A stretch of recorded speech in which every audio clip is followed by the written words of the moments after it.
Cette vidéo est destinée à bien comprendre le fonctionnement des transitions audio, d'une part, et secondo, de pouvoir décaler le son indépendamment de l'image pour pouvoir gérer la transition audio d'un plan à l'autre.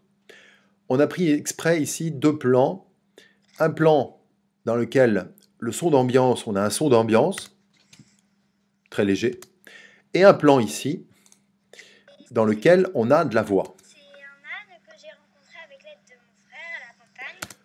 L'objectif de cette vidéo est de vous montrer comment on va faire démarrer la voix sur le plan précédent, la continuer sur le deuxième plan, sans modifier quoi que ce soit au niveau de la durée des plans et de la durée de l'image. Pour cela, on va utiliser un éditeur de précision. Alors pour ça, on va dans ce plan-là, on clique ici, on va dans éditeur de précision. Dans l'éditeur de précision, vous voyez que vous avez en haut le plan de gauche, en bas le plan de droite. Ici, vous avez donc en bleu ce qui va se passer, la transition entre les deux plans. Voilà. Ce qui est grisé à droite, ici, là, est donc la partie qui est coupée du plan de gauche, et la partie grisée à gauche en bas, c'est la partie qui est coupée du plan de droite, pour bien comprendre. On a ensuite des points, vous voyez ici un point, et ces points, ces deux points sont en fait le début du plan et le point qui détermine le passage d'un plan à l'autre.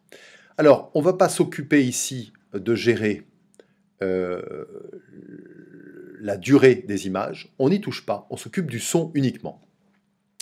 On va aller ici, regardez bien, pour pouvoir faire commencer la voix sur le plan de gauche, on va prendre ici le plan de droite et on clique et on le décale.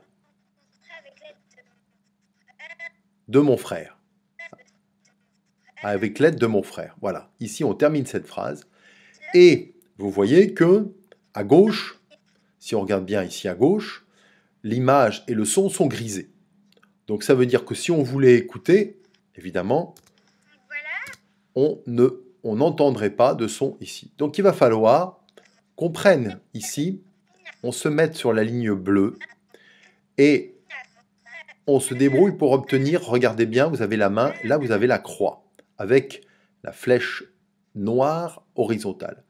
Vous cliquez gauche et vous allez maintenant prendre ça pour l'amener au bout.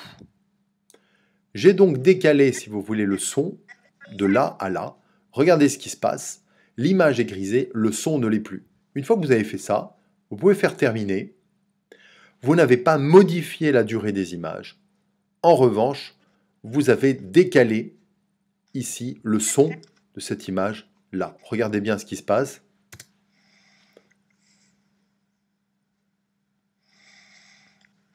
Voilà, c'est un âne que Vous j'ai avez vu. rencontré avec l'aide de mon frère à la campagne. Il est très mignon. Donc voilà comment je vais faire une transition. On peut évidemment faire la même chose de ce côté-là. Vous avez la voix. Il a plein de mouches qui le gênent. Imaginons que je veuille ici continuer la voix sur une autre image. Alors on va aller sélectionner par exemple ici un petit morceau de plan dans lequel c'est pareil, on n'a pas de voix, on a de l'ambiance. E pour venir la mettre. Et ici on va venir, alors regardez hein, comment ça se passe. Il a plein de mouches qui le gênent sur lui. Donc on va venir ici se mettre sur éditeur de précision, tout simplement. Et nous allons tout simplement venir faire le contraire de ce que nous avons fait tout à l'heure. On va prendre ce plan ici et nous allons le poursuivre jusqu'à la fin. Nous faisons terminer et nous regardons ce qui se passe. Il a plein de mouches qui le gênent sur lui. Il aimerait bien vivre sans petites mouches parce que ça l'embête. Voilà, tout simplement. Donc vous avez compris que pour pouvoir faire des transitions sonores d'un plan à l'autre, il faut utiliser l'éditeur de précision et, sans toucher aux images qui ont déjà été calées, on peut le faire évidemment, on va se positionner sur la partie bleue, ici, qui est la partie son, que l'on peut activer, donc ici, et on va venir décaler le son avec la croix, ici, noire, à droite ou à gauche, en fonction de nos besoins.